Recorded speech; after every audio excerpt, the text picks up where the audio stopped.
Hi, we're here in the spotlight with the Quintessential riding coach Kelly O'Connor, and we're going to find out a little bit more about what she's up to, where she's going and what's going to be happening, and hopefully a little bit on the inside track about who she is. People start riding in different ways, so how did you end up on the back of your first pony or horse, or how did it happen? So my mom was a racehorse trainer, and I think during her training sessions she would just grab her grooms and shove me on the back of a pony and get them to walk me around to keep me entertained. So that's how it really started. I grew up on a back of a pony, really. That's very sweet. All right, so has it been a smooth journey for you going from, so I'm guessing you went from children's to juniors to adults? Yes. Yes. Yeah. So has that been a smooth journey for you, or were there some bumps in the road? I like to think it was a smooth journey, but we had lots of bumps and falls and kicks. Hey, listen, you're not a rider if you can't remember the amount of falls that you've had. You're not a rider, right? Exactly. So we've got a few breaks and aches, but that's all part of the journey. So you rode Derby. Yes. I mean, that's huge. Yeah. So do you think being younger and coming up as a younger rider that you had fewer nerves? Did it make you slightly more fearless jumping that? No, I think it's a huge goal for any rider at any age. So I think being younger, maybe you don't think it's as well. It's always scary. So, well, you could say you're cool and calm under pressure. No. Yeah, you have to be. Yeah. You have to be. But it's definitely, maybe you're a little bit young that you don't realize the huge epicness of Derby. So you think, it's Derby, I'm gonna do it, and then you actually do it because you're just young and dumb, really. So in the warm-up arena, you're one of those people that just doesn't speak to people. Do you focus, or you're like hi, I'm good, and then focus? No, I keep my head on my shoulders. Well, I try to. Sometimes it was difficult because my mare at the time struggled in the warm-up. She was very small. So a lot of the times if another horse came towards her, she would panic and spin. So sometimes well, that sounds fun. But I try to keep my head on my shoulders because it is important when you go in that you are relaxed and focused. Which coaches do you feel have helped you the most to get to where you are now? So I've had a number of coaches, and I think it wasn't a bad thing to have because I've learned something from everyone. I've kept an open mind. You can always learn from everyone. But there was 3 huge coaches that impacted my life, and the first one was Claire Webb. She made us do equitation, eventing, anything we could do. So you value equitation as a good skill to have as a show jumper. It's not just pretty riding, it's because functional. It gives you that strength. Absolutely. And also, we had to change ponies as well when you got to level 3, and that was important because that's taught me how to adjust on different horses. So that Claire gave us such a big foundation for my riding. And then when I was overseas, Commander John Ledingham was our chef to keep and coach, and he was obviously an Irish army rider, and he was spectacular. I learned a lot from him. And what would you say you learned from him? From John, really being a little bit more critical with executing your rounds and being able to handle the pressure. Especially we were doing all these team events and you had to deal with pressure. It's more often than not when things went wrong. And then now currently a huge influence on my riding is Dominique Alexander. I've learned a lot from Dom. He's also very good with the mental training and not just coaching you on the horse. And I think being mentally strong is so important. Yeah, that is absolutely. I mean, it's you and your horse, and there's nobody else to help you. Yeah. Right, so can you give us a blow-by-blow account of what it was like to win Derby? So you went in, you did your first round. Yeah, so I think going in, that was terrifying because you just have to deal with the nerves.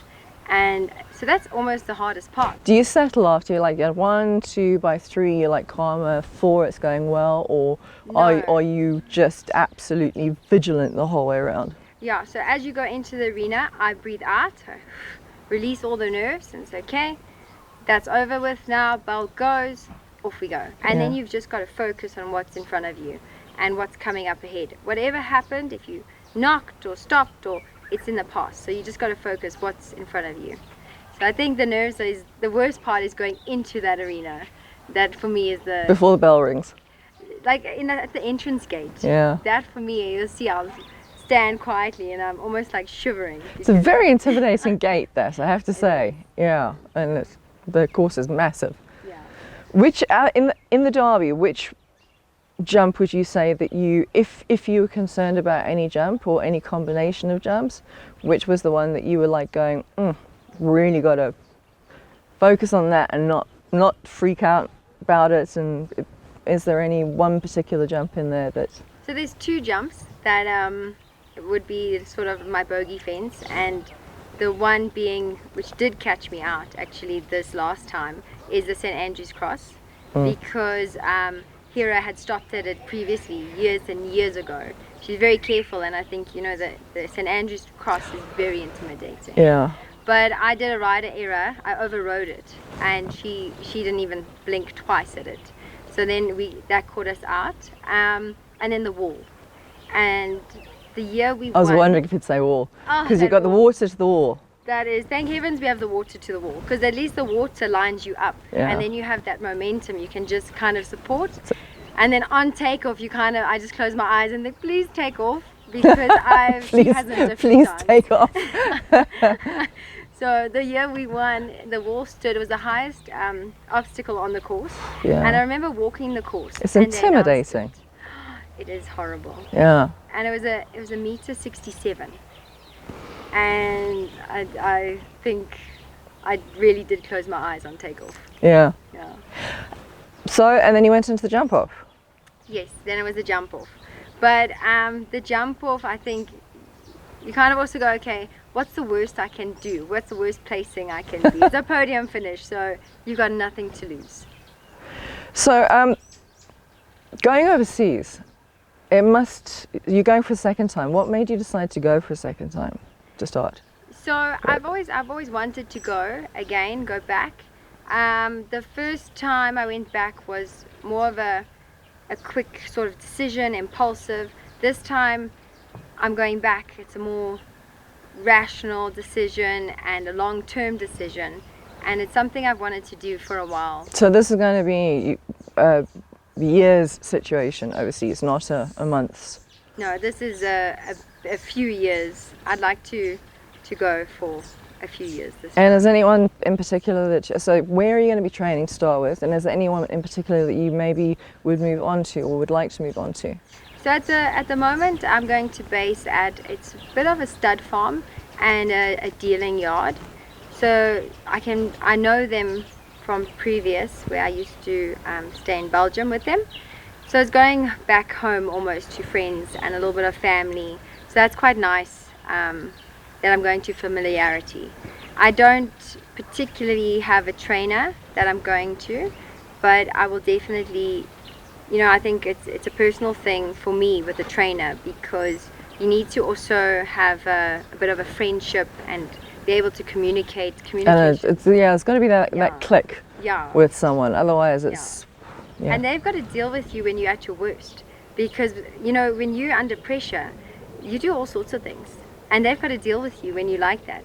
So it needs to be someone Okay, that can. let's just go back to that. What exactly do you mean by when you're at your worst? Does it mean when you're having like a complete meltdown, or just like not riding well? I think when you're not riding well and then you get frustrated, or your horse isn't listening to you, or you can't particularly execute something that you're trying to. So I mean, when you get frustrated, you've got to be able to speak to your trainer, and they've got to be able to speak to you and know how to engage you so that they can get the best out of you. Yeah. Okay, I'm a lot older now, so I think I've got a bit more control, but it's a big partnership to have a trainer. Have you had any meltdowns? I'm sure I've had plenty. I just blocked them from my memory.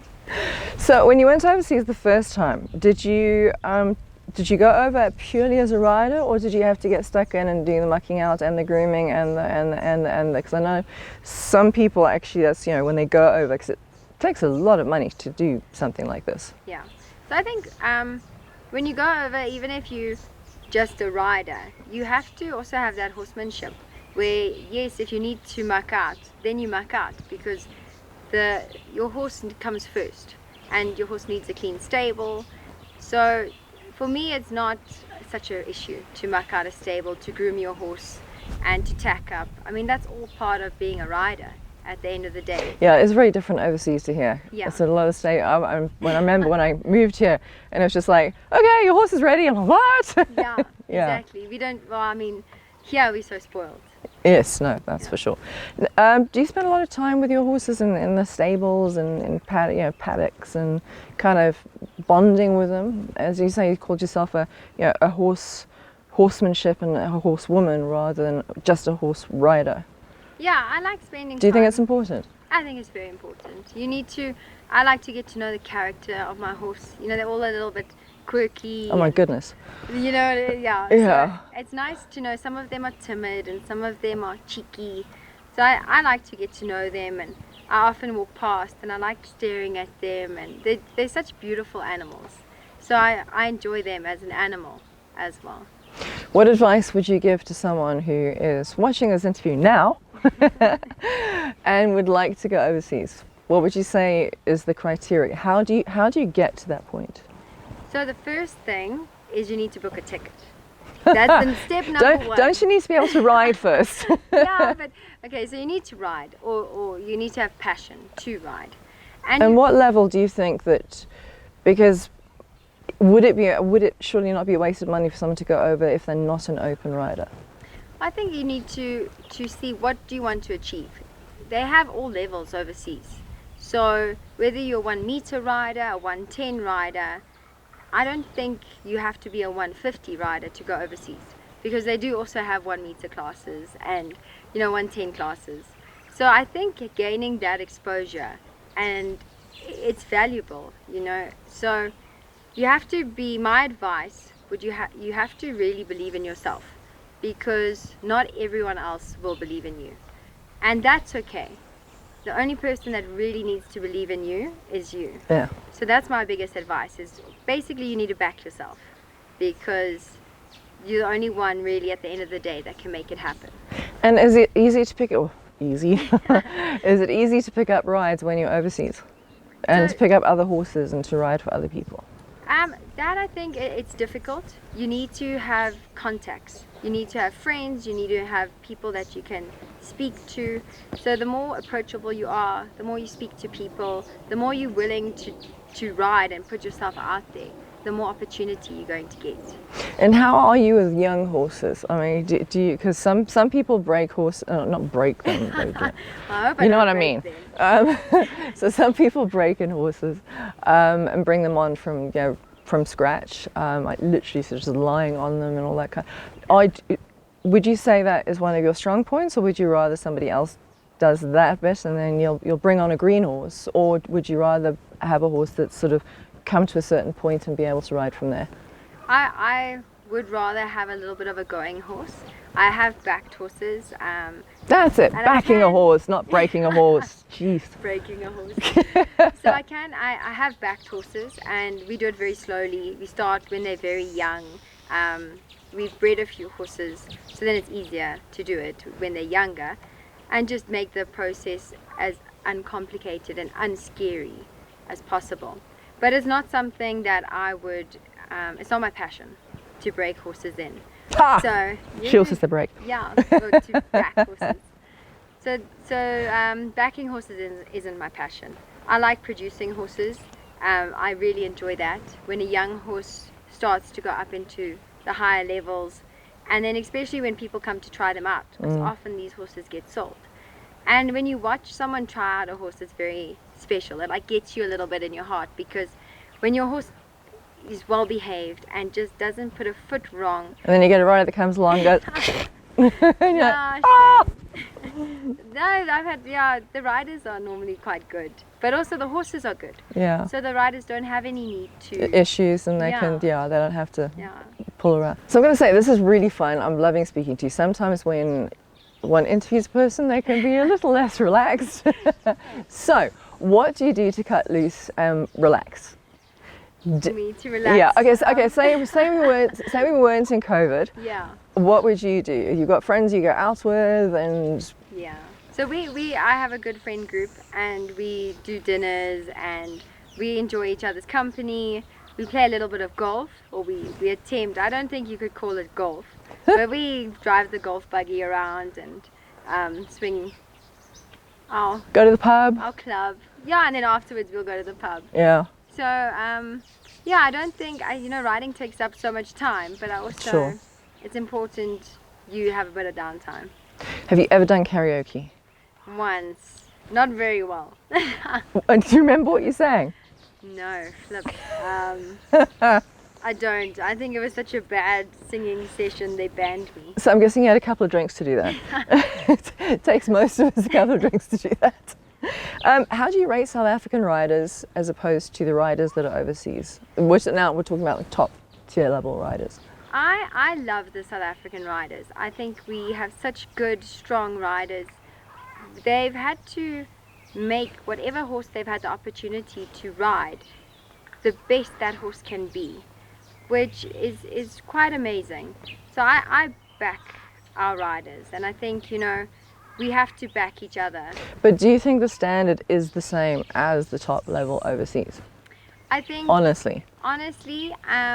The standard And it wouldn't be dissing anyone if you said No. no, it's because Yeah. it's just they don't maybe have the opportunities to do the same things that happen overseas. I think overseas, they have a bigger field and more horsepower, so then they get more riders.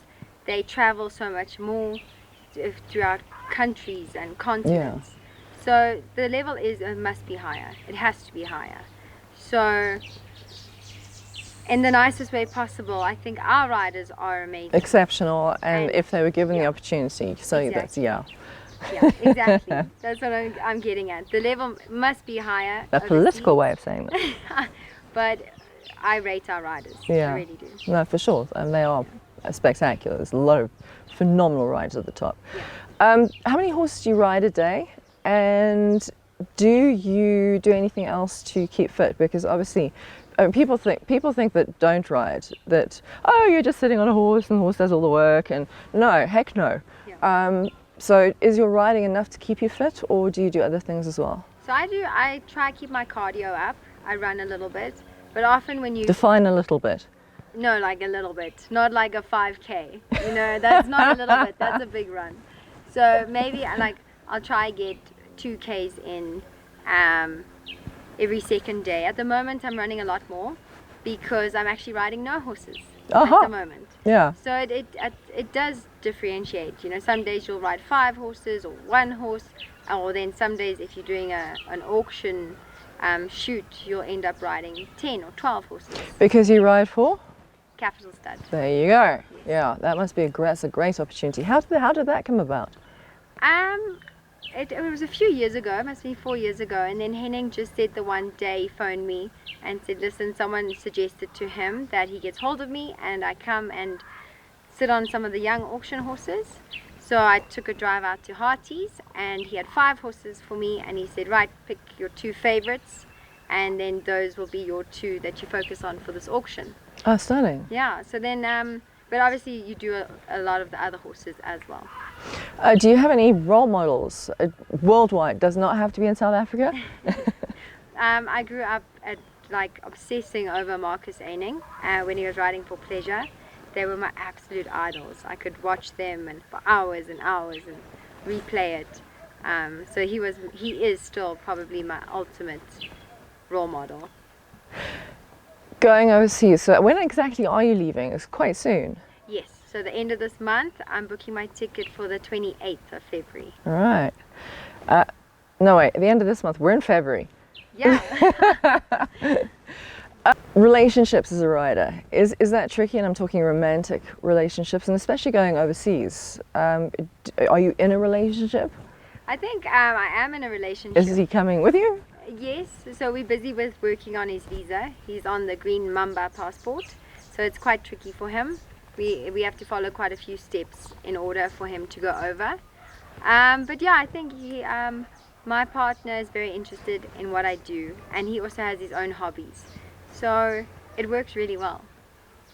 What was your routine, like a daily routine, when you went over the last time? What was it like? So what would you do sort of roughly every day? Did you have a specific routine, or did it change a lot? And do you think that will be a similar kind of situation now when you go over? So I think routine's so important. You have to have one. It's good for you, and it's good for the animals, for the horses. They thrive on routine. So I think going over this time, I'll probably set up a similar routine like I had in South Africa. And you get up at like 5 o'clock in the morning? You know? Only on a show day. So we in winter, because it's so dark there, we probably feed around 7. In summer, hop at 6. But show day, I mean, you could leave 4 a.m. some mornings. Sure. So in that way, routine is difficult. But generally, during the week, you're going to have a system that is the same daily. Yeah. So I think the system over there is you feed at 7, you probably come in, have a cup of coffee, then you start riding. In Belgium, we had a guy that would muck out the stables for us when we weren't at shows. At shows, I would do it. So yeah, I think we have to kind of figure it out a little bit. Yeah. But the general breakfast, lunch and dinner structure I think works so well throughout. I believe you have some very exciting things planned with your sponsors while you're overseas. Can you tell us a bit about that? I'm intrigued. Yeah, so my sponsors have been amazing. They've been so supportive, all of them. So I'm sure they'd like a punt. Who are they? Yeah. So my sponsors, I have the clothing sponsor of Espoir. They're a South African brand. Oh, they got lovely clothing. I love their clothes, which is really nice because I get to wear them. So that helps. So Espoir is going to venture out with me into Europe, and I'm hopefully going to take the brand over and introduce it into Belgium. And then Road to Flow, who have been incredible. It's Clive Robertson and Charlie Ann. They are a family, and they have the little kids who I started off training. That's how I got involved with them. And they've just been so supportive and incredible, and they have encouraged me to go overseas because for them, I think they're also thinking of the future for their kids. So if I could be the pathfinder, we can then bring the girls and John T through after me. So I think they have such a good open mind, and they've been supportive. They've bought me such a beautiful horse, Road to Flow Capital Cameron. He's so exciting. He's currently in quarantine, and so I've got Road to Flow, and we're going to take the Roto Vetis across to Europe, and those are the little boxes that you can put the poles on. For the stability. Yeah. And then you can interlock them and build little walls and it's like super safe, yeah. And versatile. Versatile, exactly. Yeah. And all sorts of colours. And then I've also got from Tack and Togs, Simon Byrne has been incredible with the Aeroplus saddles. He's supported me for a few years now, and I'll take my saddle over to Europe with me. So these people I want to really thank because they've been really supportive. Yeah, I think it's hard to do something without sponsors because the financial expense of doing something like this has got to be pretty huge. Yeah. It's a commitment. Yeah, no, for sure. Oh, and the Quintessential rider and I have been working on a lot of videos, which has been so much fun. And the exciting part is that once I'm over in Belgium, the crew is going to join me and we're going to do a few more videos whilst I'm in Belgium. That's fantastic. Well, Kelly O'Connor, thank you so much for joining us in the spotlight with Kelly O'Connor, our Quintessential rider coach. Thank you. It's been really fun chatting with you. So much. And I think it'll be great to catch up with you in a few months' time and find out what you're doing, and so we can see how you're progressing, how the horses are going, you're having fun and settled in, and it'll be really cool. So thank you, and thank you for watching. It's been a really great fun interview, I have to say thank you. Thank you very much.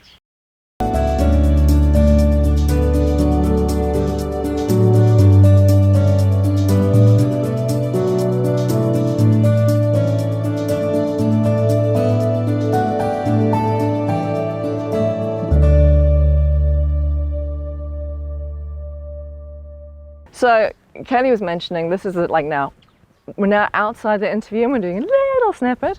And Kelly was mentioning the Espoir clothing. Yes. So she arrives like looking amazing, and she's got these socks on, but she's got a hole in the socks. So guess what? She has to go change and put boots on. I can't believe it. She looks amazing in the socks. Come on. No, they would have, if I'd seen it, it would have driven me crazy. So I had to look fashionable in my shiny boots. Yeah, well, I thought the socks looked good, but hey.